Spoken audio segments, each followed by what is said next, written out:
let's go on ahead and talk about what we're here to talk about, which is the Screencastify Editor. So Dave's back, Vanessa's back, or should be. I don't know if I saw her pop in, but she should be if she's not yet. I'm here. Yay! And Jennifer McAllister's hanging out with us too. Jenny is a music teacher at Douglas MacArthur, and she is somebody that's used this tool in the course of her work. So thank you very much for being here with us this afternoon, rather.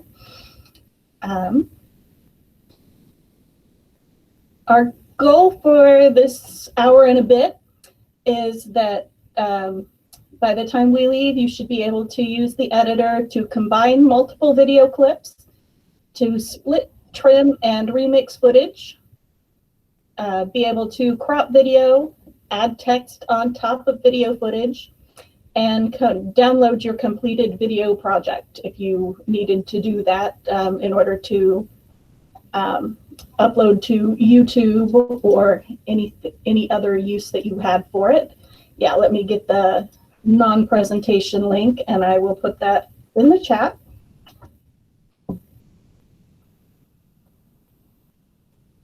Okay. But the first thing we're going to need to do before we can start editing stuff is make sure you guys have some footage to work with. So I'm going to give us a few minutes to do one of two things. You can either make a recording, or you can go to Wikimedia Commons, which is a place where you can get free video, and it's rights cleared, so you have been given permission to use it in projects for non-commercial uses. And if you go to Wikimedia Commons and you're looking for video, the best thing to do is go under Featured Media. And there are all kinds of video clips in here that you can download. So there's animals clips and sports clips and astronomy clips.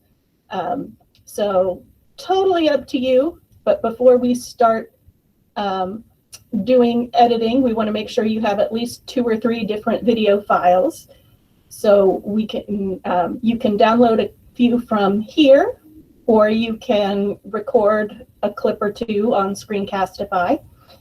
And I know we just started, but I need to give you some time to do that. So I'm going to set a 5-minute timer.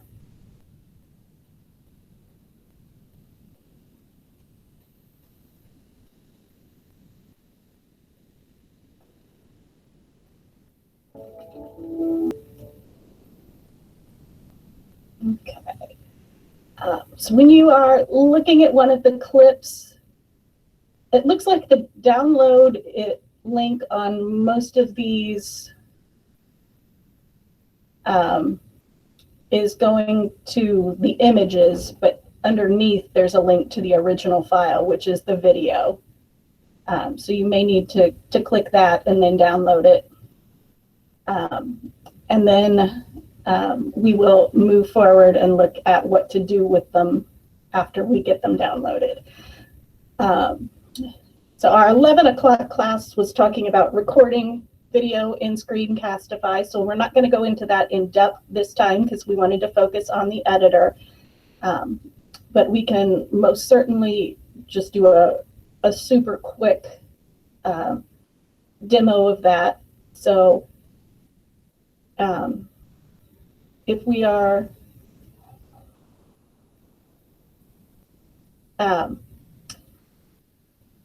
if we're ready to go, then the next step is to look at launching the editor, which you will do by opening the extension, just like we would if we were going to start a recording.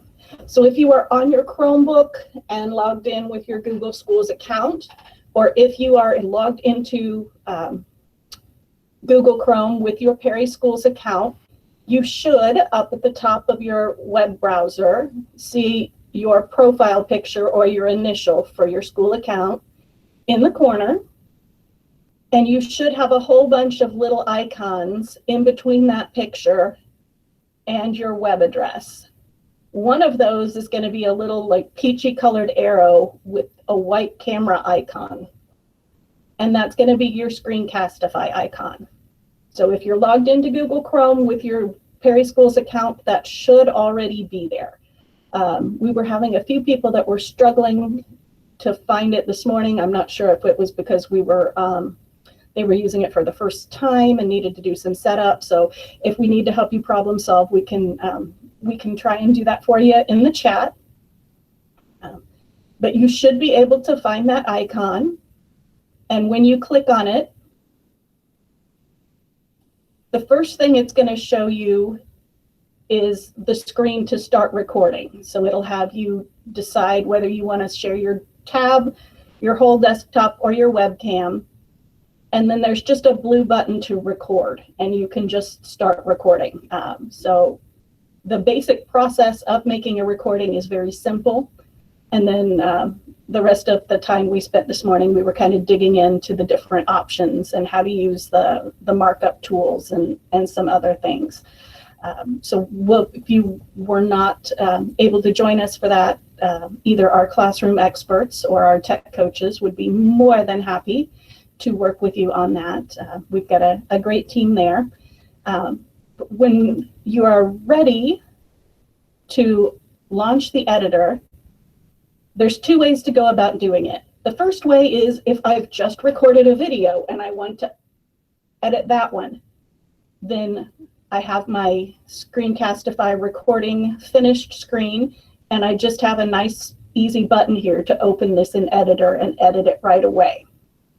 But if I want to go back and edit something later, or if I want to upload something to edit, then I would open my extension and click on the pancakes icon. And then one of my options is the editor. So that's going to load my Screencastify editor.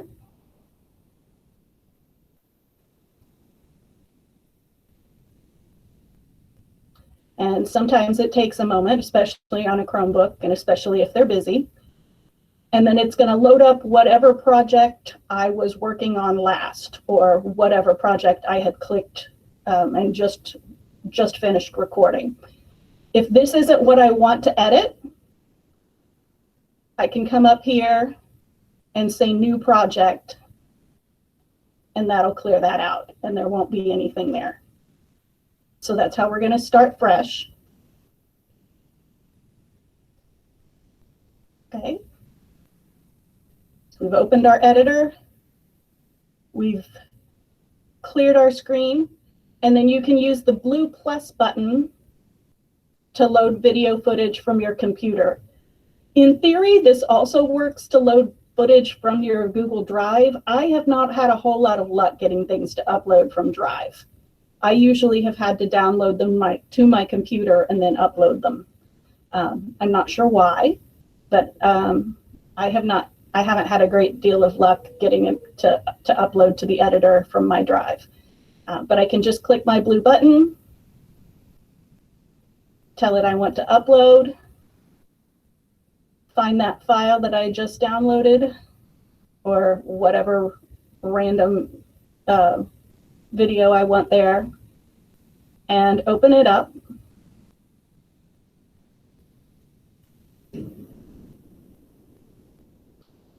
And now I have video to work with. If I wanted to edit multiple clips, I can just go back down to my blue plus button, upload, and now not only do I have my waves,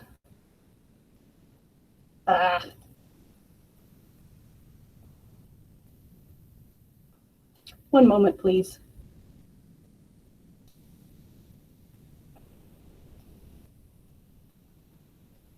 Yeah, so I have my waves footage. I have my stop motion video of the cat and the bird. So I have a couple of different pieces that I can work with there. Okay.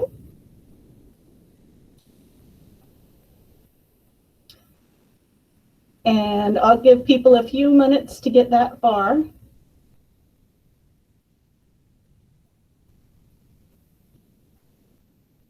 I'm gonna just set it for, I think, 3 minutes, and then I'll check and see if people need more time. But just to get a couple of pieces loaded up there.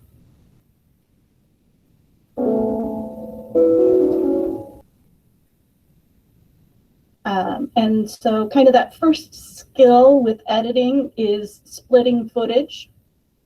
So when I'm in my editor, the piece of footage that is yellow is the one that I've got selected. So if I've got my waves selected, then it should show in yellow. And I can put my cursor wherever I want it and hit the scissors to snip and split that clip in two. Or I can start it at the beginning and watch it. And let's say this is the point where I started to say I can split it there and then split it after I'm done saying and then get rid of that piece. So I could just, I can either play it and hit the scissors where I'm ready to, or I can place it with my mouse and hit the scissors. I also have an option over here to, it's the zoom in and out icons, but if I zoom out, that lets me look at my video footage in more detail. So I'm closer to looking at it frame by frame across here at the bottom, which will help make it much easier for me to find the place that I want to split if I'm looking with my mouse. Or if I want to see the whole thing at once, I can make it much smaller. But like with the cat and bird, if I wanted to be able to find a particular point in that video, I wanted to start it, I want to clip and just start where the cat comes in, then it makes it easier for me to find that point. I can also just kind of drag, oh, wait, there's the cat. So maybe there's actually where I wanted to split it. So again, a really simple skill. The important thing to know is that you can't really trim it if you don't have that selected. So right now, this piece is selected and outlined in yellow, so I can't snip in one of these other pieces. I have to select my piece, then I can place my cursor, then I can snip. That's the only tricky thing, really, with splitting clips. Okay, so again, yellow highlighted clip is the piece you're editing. You click the scissors to snip and split it. If they're grayed out, you have the right piece selected, and that will divide that into a couple of different pieces. And then that lets you do some other things. Okay, so if you want to trim a clip, once you've got it selected, you've got your little dots at each end, and you can drag to trim that a little bit. And again, it's changing my preview up there, so you can see right now, you can see the cat's paws at the edge, and as I go back, now the cat's paws aren't there, so I've trimmed off that piece. I can trim off a few moments here too. Maybe the cat and bird being stop motion isn't the best one to demo that on, but you can just drag to trim. For me, honestly, if I'm trying to trim something, usually I just snip and divide it and then just delete the pieces I don't want. I don't use the trim very often, but other people might, so I wanted to make sure you guys saw how to do that. So again, it's just select the piece you want, grab the 6 dots either at the beginning or at the end of it, and you can drag to get rid of part of that.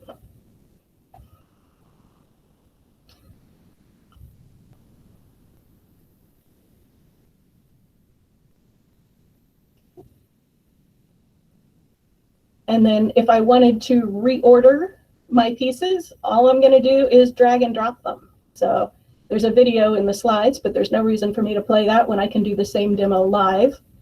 All I do, if I wanted to move this piece of the bird in between the pieces of the waves, drag it and drop it there.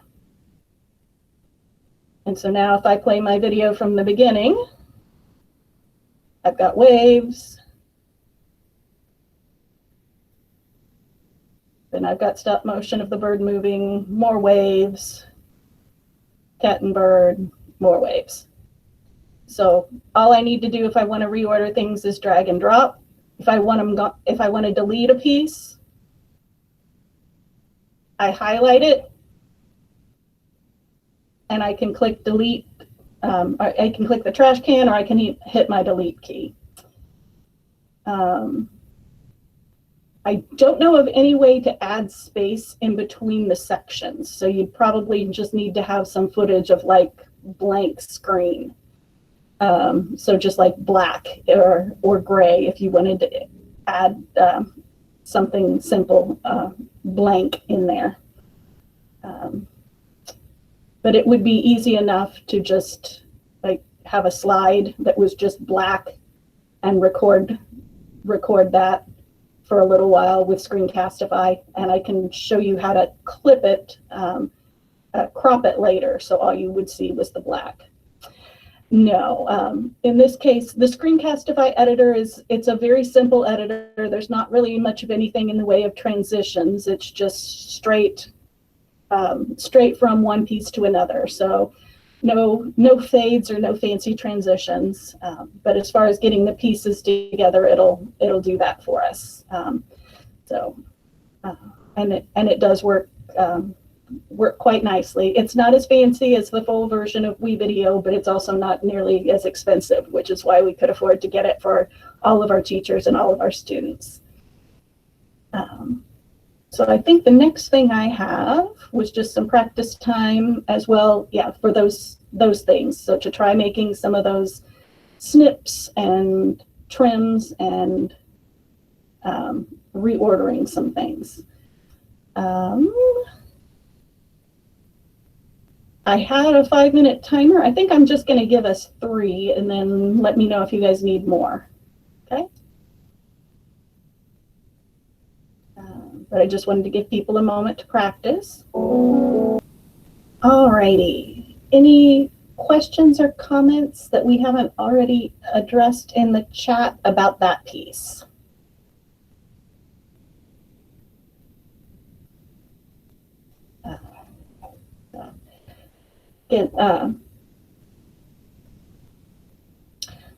It's a very simple editor. It's pretty intuitive.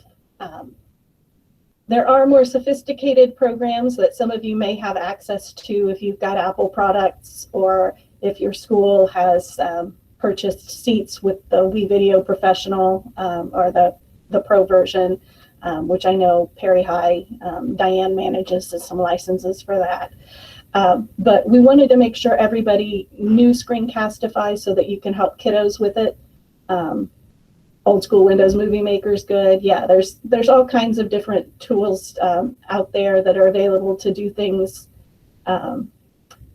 with alternative ways, but this is the one that for sure is available for everybody. It's the one that our team of coaches can support you on, and it's the one that is available to our students. So we just wanted to make sure everybody was comfortable using it.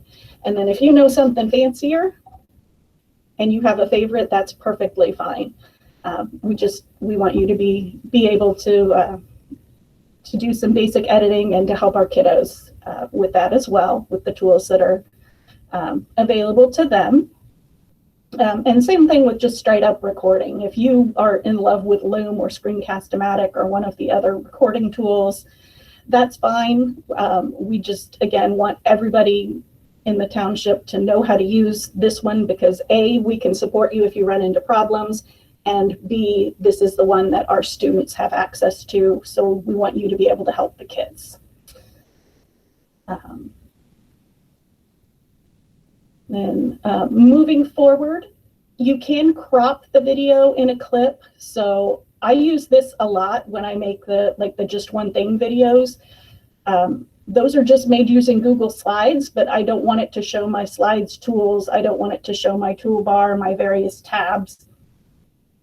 So I go through and I use this crop.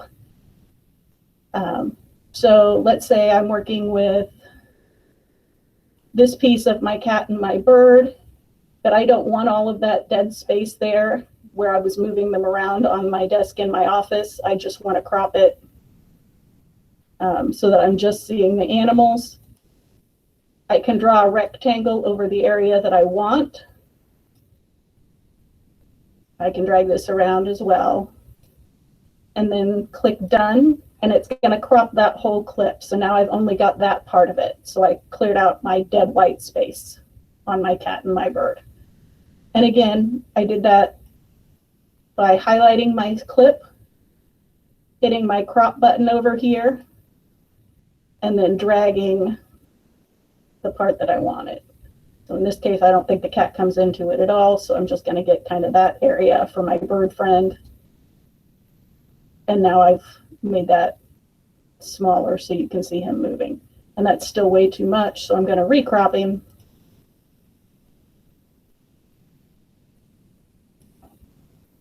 And now I've zoomed in more on my bird.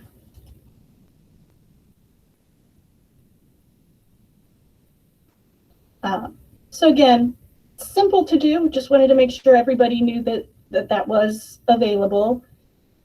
And something useful. Like I was saying, if you wanted like empty space on your screen, I could have a slide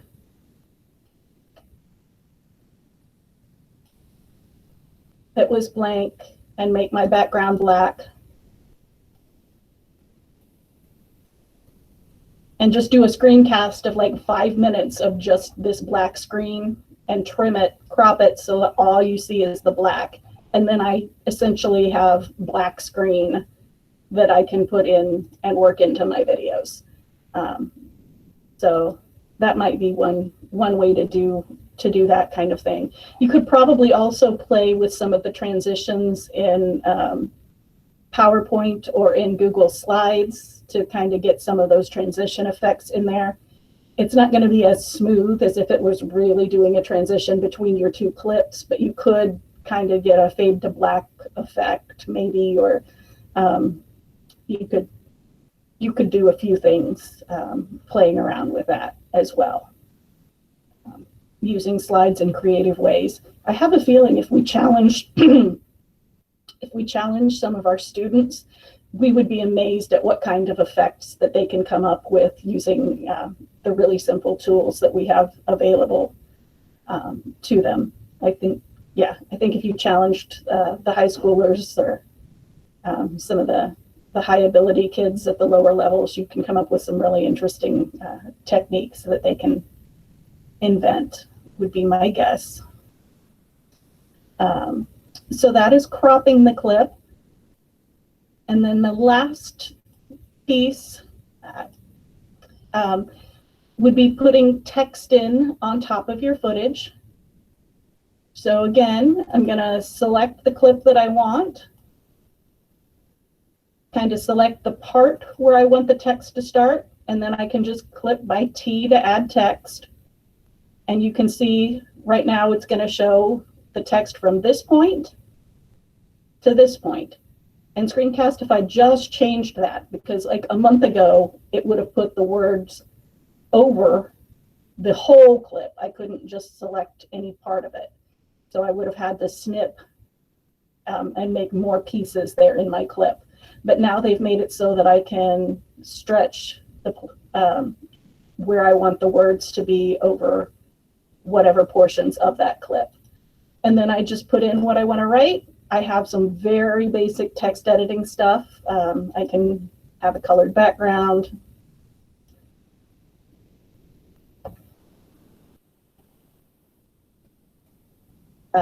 I can move it about a few different places on the page, not a whole lot, but I can move it to the top, to the bottom,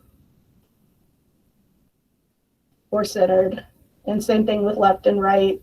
I can do left, center, and write. So I can't place it anywhere I want, but I've got kind of those 9 spots on my screen. I can change my font within a few options here. So if I wanted the cutesy indie flower look, I could go for that. So not a ton of options there, but at least enough to get you started and do a little bit of customization. Pretty basic, but very, very useful. So as far as if you're creating lessons for the kids, it's got all of the necessary tools, but not necessarily the bells and whistles. And the same thing if they're creating projects. It doesn't have the fancy transitions and a billion different sound effects that you can lay over it and voiceover and things. But as far as them being able to record themselves and then cutting different pieces together to make a coherent story, or cutting out the ums and ahs or the place where the camera started to fall over, this tool works really well. I'm not sure I understand what you're describing. So if you've got the box, let me just kind of show that again over a different clip.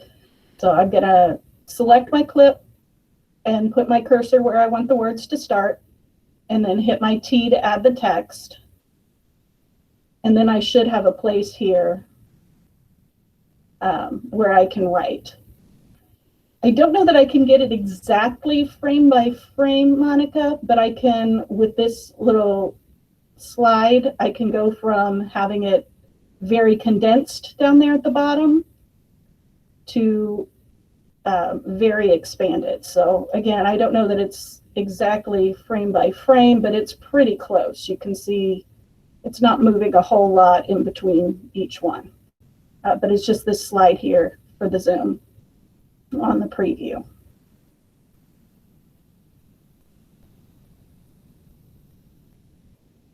And those are the basics there on the editor. I think the next thing I had was, again, a little time to practice those couple of skills. And then I wanted to make sure we saw how to do a download so that you can download your edited video to upload it to YouTube.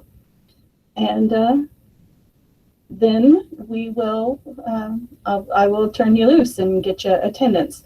So let me go ahead. I'll go ahead and do the full 5 minutes this time, just for some practice of all of that stuff that we've looked at so far, also to get a stretch or a bathroom break if you guys need it. And then I will loop back around. We'll show the downloading, answer any questions, and polish up. And maybe we'll see if people have some good ideas about projects that you've used the screencasts for as we're polishing everything off.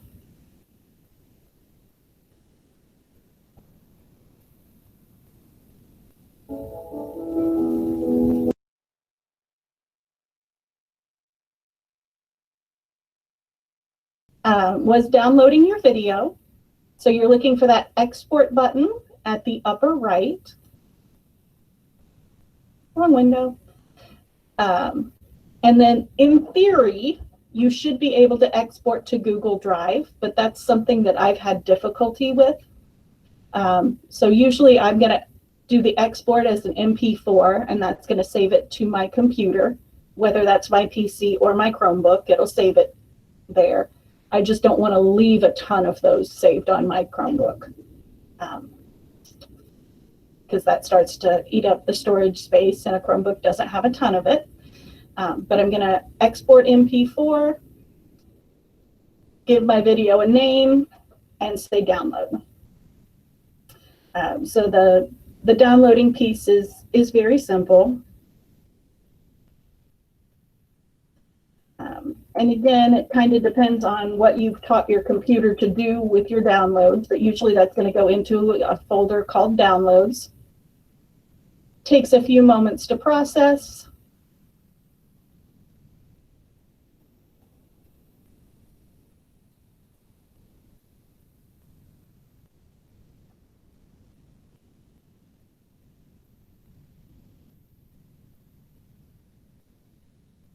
Of course, the longer and more complicated your video is, the longer that takes, and then it'll download to your computer.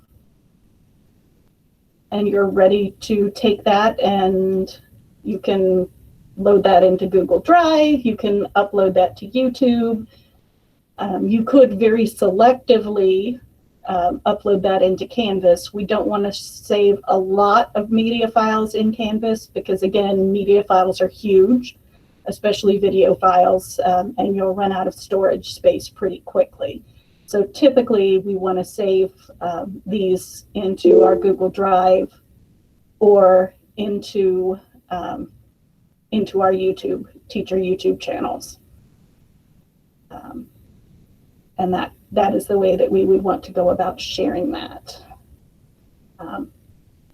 Again, I'm not sure why it doesn't seem to want to export to Google Drive or import from Google Drive, but I have not had much luck with that. That's probably something, now that we have a pro subscription, that we should start talking to Screencastify about and saying, hey, we're paying you money, why doesn't this feature work? But doing the download and upload from your computer will work very nicely on that. So we planned the sessions today so that 11 o'clock this morning was mostly about the creating the video. Our 1 o'clock is about doing the edit, and then that 2:30 time slot is for how to take video from Screencastify or elsewhere and get it into your YouTube channel. So we'll focus on that for that 2:30 time slot. I think I am done sharing my screen for now. So I will stop presenting. I wanted to invite my classroom-based experts to share what are some of the things that either you have used Screencastify for with your kiddos or your students have used this for.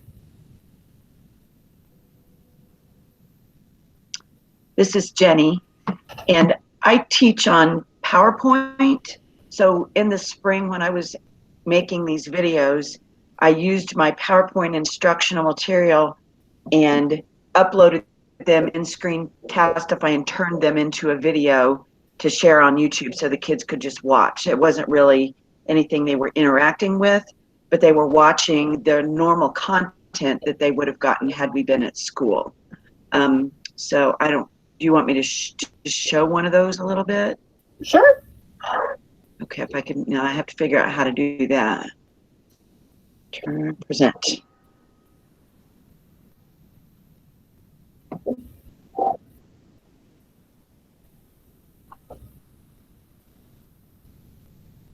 Right. So do you see my screen, do you think? Yes, ma'am. All right. So this is a video that I would have made. It was a PowerPoint presentation, and we were talking about instruments, and it was just a little game that we would have played. And the first time I shared it, I put some random instruments on there to see if they knew what family they went in. And then the second time I went back through and added the title. So today, oops, there. Now I had a little trouble. Oops. There's that when you can add the text. I added that today in the editing program. So the first time it didn't have any text, and then you can add that text overlay. And if you've got something that you don't want, then you could just crop it right out from here and then turn it into the video. And there's the text that I added today. So so I used mine for instruction, then I downloaded them into that MP4 and then uploaded it into YouTube. And there was, let's see where they are. Name that instrument. And there's the finished product in YouTube, maybe. Coming up.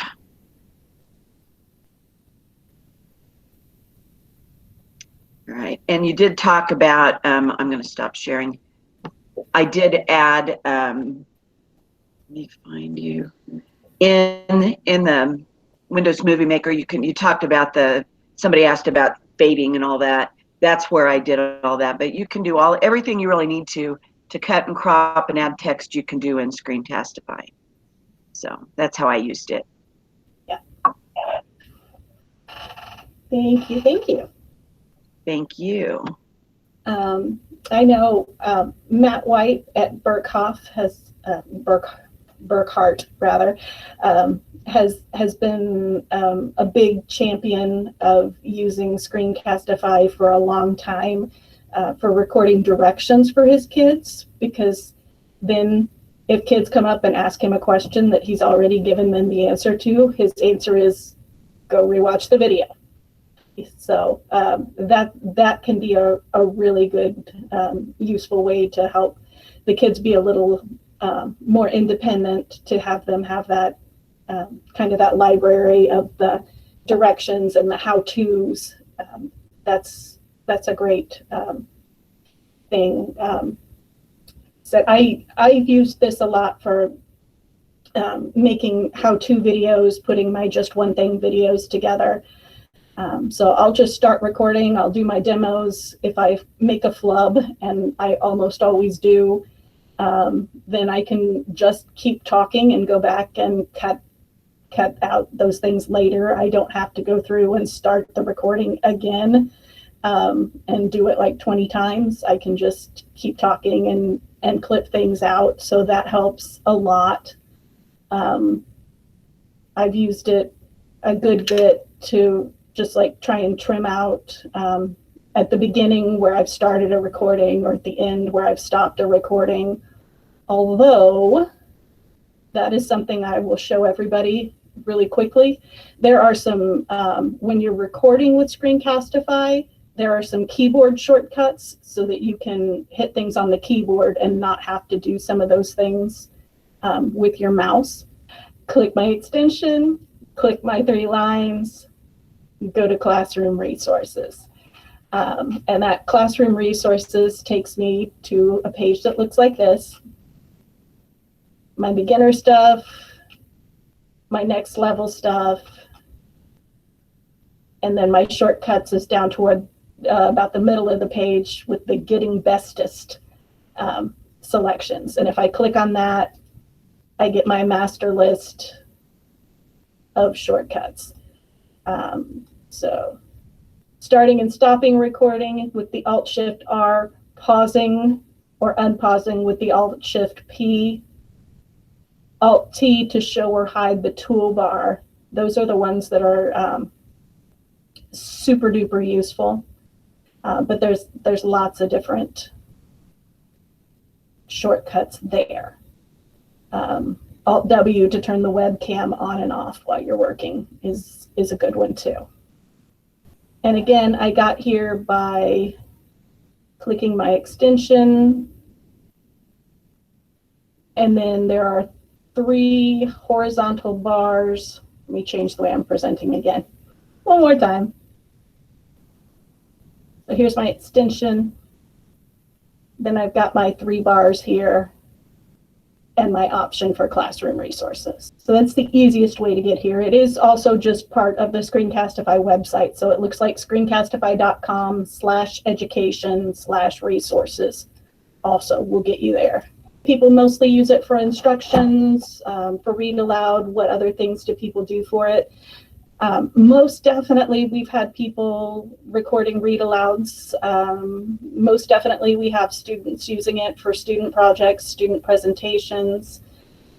Stephanie Davis earlier was talking about how she uses it with her speech kids, and she can have them have their slides up and also have the webcam down in the corner so she can give them feedback both on their presentation and on their physical characteristics as a speaker and how they're doing with their hand gestures and their facial expressions and so and such. Kimberly was saying she's used it to record how-tos. Definitely the how-tos are a big use for it. Perry Middle was having the kids during remote learning record themselves playing their instruments for their band teachers using Screencastify so that they could get feedback on their technique. Anytime you just want to record a quick video of you talking to the kids on a camera, you can do that with Screencastify. So you can absolutely do something fancy and edited, but you can also just throw up the webcam, talk to the webcam, and distribute it to the kids. Or you can do what I do and talk free form off your brain and then go back through and edit out the mistakes, which usually for me is faster than trying to write up a script. There is not a direct integration into Canvas from Screencastify, but what you would do, you could upload individual video files very selectively, but usually what we would do would be to upload those videos to your YouTube channel or to your Google Drive and embed them into Canvas from there.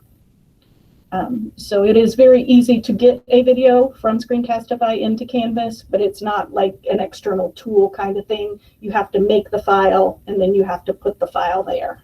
I'm happy to answer any additional questions as they may come up. Happy to have other people share examples of how you've used this or seen it or heard of it used.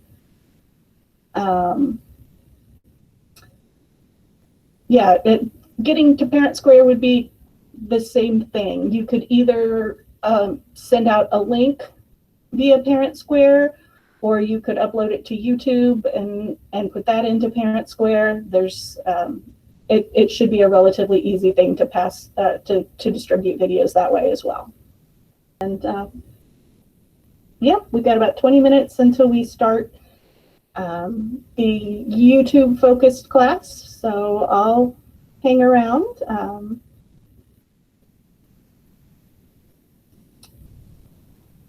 Happy to answer questions if you got them.